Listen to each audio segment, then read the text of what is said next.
السلام علیکم۔ حقائق سعدی رحمۃ اللہ علیہ فرماتے ہیں، بغداد کے ایک شخص کا غلام بھاگ گیا۔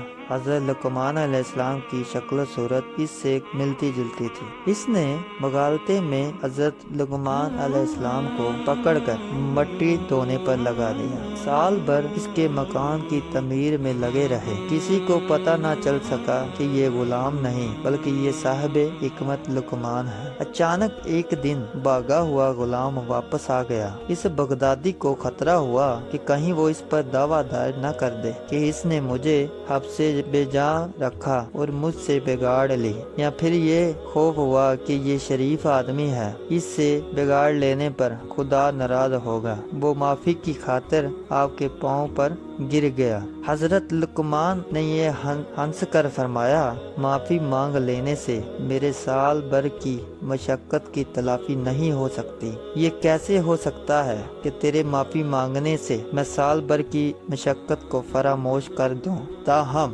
میں نے تم کو اس لیے معاف کر دیتا ہوں کہ تیرا فائدہ ہوا اور مجھے کچھ نقصان نہیں ہوا۔ تیرے گھر کی تعمیر ہو گئی اور میری حکمت معرفت زیادہ ہو گئی۔ میں بھی ایک غلام کا مالک ہوں، کبھی کبھی میں بھی اس سے مشقت والے کام دے دیتا تھا۔ اب میں اس کی دل آزاری نہیں کروں گا کیونکہ مجھے یہ محنت یاد رہے گی۔ شکریہ۔